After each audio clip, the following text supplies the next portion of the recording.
Well, the MLB to Portland guys are back.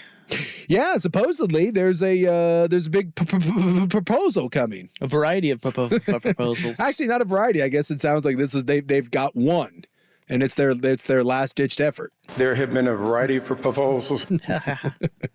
Yeah, they're gonna try to buy the Red Tail golf course from the city. Yeah. And put a little baseball stadium out there. 50 million smackers they're prepared to pay the city of Portland, and it's got to go to a vote and all that. And we'll see what happens there. But it sounds like Lloyd Center's dead, Terminal 2's dead, any of the Hillsborough projects dead.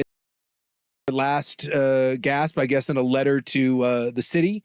Craig Cheek, who's the head honcho over there, and Barrett signed on to this. They basically said that Major League Baseball is going to expand 2 teams, and one of them will be in the West, and other cities, i.e. Salt Lake, have gotten very aggressive, and they said that this is our best chance to impress MLB to get them here. So sounds like they are going to throw everything they have at this, and hopefully it's enough. Now, I will say that it's a 164-acre piece of property. It's huge. This has never been done before in Major League Baseball. In fact, the biggest before this was the Atlanta one. And I think this is kind of what they're... That was like 90-something? 60. Oh, is that all? Yeah, 60. So this would be unprecedented. Now, they need this, not only to try to impress Major League Baseball, but, again, this is going to be a public-funded stadium, and they need to be able to make the money back. The way they're going to make their $2 billion back is by developing the land around it. So... we'll see what happens, because Salt Lake has already moved ahead. Salt Lake, if you're putting a path here, Salt Lake has already jumped us. Well, Portland's been lapped by everybody. Yes. And that's partly, well, it really has nothing to do with the MLB to Portland organization. No, it's just circumstances. Yeah, I mean, we're having a rough go of it. Think about Portland before 2020. Yeah.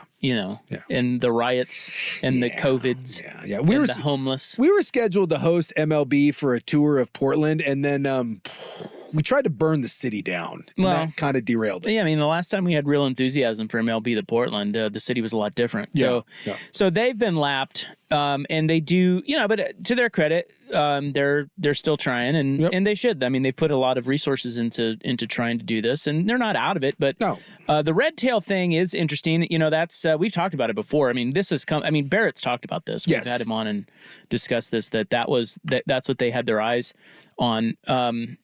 I think that the holdup was that the Red Tail Golf Center, which is different than Red Tail Golf Course. Yes. So the Red Tail Golf Course, the land is all owned by the city. The course owned by the city. The Red Tail Golf Center, the driving range and the retail space is a separate business owned by somebody else. And I think they were maybe overvaluing their business to the point where they had to get that worked out. And it sounds like maybe they have now, and so they can make a big, fat, juicy, sexy offer. I don't know about you. Red Tail Golf Course, to me, sucks. It's covered in goose poop. It's never in good shape. It's overpriced, and it's always full of people. It's just, nobody's going to miss Red Tail Golf Course. No. But, is that the best place for a stadium? I mean, I guess you could make the case that they're centrally located right there. But 217 is kind of a nightmare. Well, look, it seems like most people think that location would be a nightmare for everyone living around that area and commuting around that area. It's going to be a nightmare. But what about the people that are needing to commute to a stadium? Like, are they going to go from? Are the people way out east going to drive all the way over there to go to a game? I will say this: it will absolutely affect the number of games that I would go to. And I think a lot of people from the east side. But outside of putting this in a central location, i.e. the Lloyd Center, which was not going to happen. One, it's a tiny piece of property, and they weren't going to be able to make their money back. It wasn't going to impress Major League Baseball.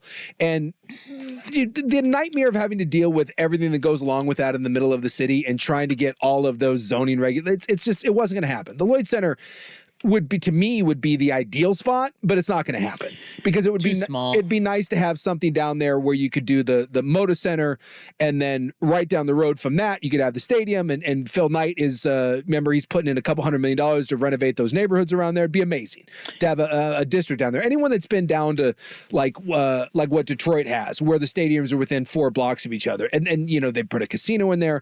You know what this can do, but that was not going to be a thing. And so while this location kind of sucks, it's better than it being in Hillsborough. It's better than it being out in Beaverton, for God's sakes. So I think this is a nice kind of middle ground. I mean, it's basically Beaverton. And you look at, I know, but you look at like Atlanta. Atlanta is 10, 15 miles outside of downtown. Yeah, they're in the burbs. And the place thrives. I mean, it's great. It's been an absolute success. And make no mistake, the Portland Diamond Project is going to sell Major League Baseball on, we are building an Atlanta-style ballpark here. But the same thing is Salt Lake's doing the same thing. Salt Lake is trying to build an entire new district around their stadium called like the Power District or whatever. So they're doing the same thing. And I mean, I have no idea at this point where Portland sits in that. Everything I've read seems to think that Salt Lake has passed them over, but maybe this is one of those things that, you know, can make a difference, because Salt Lake has their ducks in a row.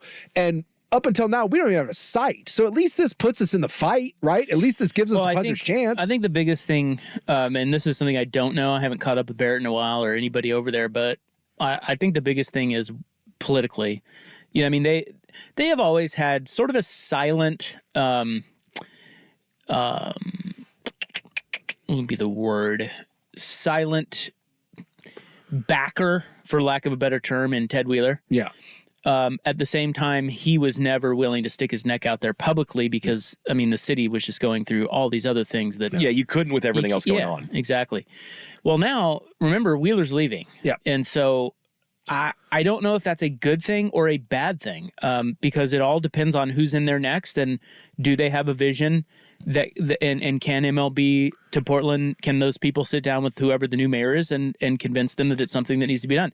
It sounds like they made some headway with Wheeler. Wheeler did understand the value of it, but Wheeler was always pushing him towards the Lloyd Center. Yeah. Wheeler he thought the big win for him and for the city was, if we want to do baseball, let's do it right here at the Lloyd Center. Yeah. And that didn't work so well for the group because, as you talked about, the land was just wasn't big enough to make their money back. So this one is better for the group, but is it for the city? Who's the new mayor? You know, all of that stuff plays into it. There's not one person holding their breath here. No. But I will say, and I've said this every time this comes up, you always get the naysayers and the detractors. But that group of people that is working on Major League Baseball to Portland, that entity headed by Craig Cheek, they're really smart and they've got some money behind them, and they, you know, sometimes it's just right place, right time, people, vision, and they can make it happen. The timing was awful. Yeah. The first time around. We just got bad luck. But at the same time, you know, with expansion now definitely coming on the horizon for Major League Baseball, you know, it could time out right. Well, who knows? It sounds like from everything I've read, it's us or Salt Lake. There isn't another real viable group. Nashville gets the East one. Yeah. So it's coming our way. It's just a matter of, can we beat Salt Lake? And Salt Lake, you know, they've had the Olympics. Salt Lake, you know, gets stuff done, and Salt Lake has political backing. So it's like everyone down in Salt Lake is all aboard this, and we have Portland, and so. I mean, the first step is, can we even buy the damn property? Can we? Well, that's what I'm saying. Can we get the vote? The Wheeler thing. Yeah. Because once you get the property, the city of Portland, I don't think has much to do with it. Yeah. Right. Yeah. But in the meantime, these deals take a long time. Yeah. And it's just, I don't know. The timing of that is weird. The election's next year. Yeah.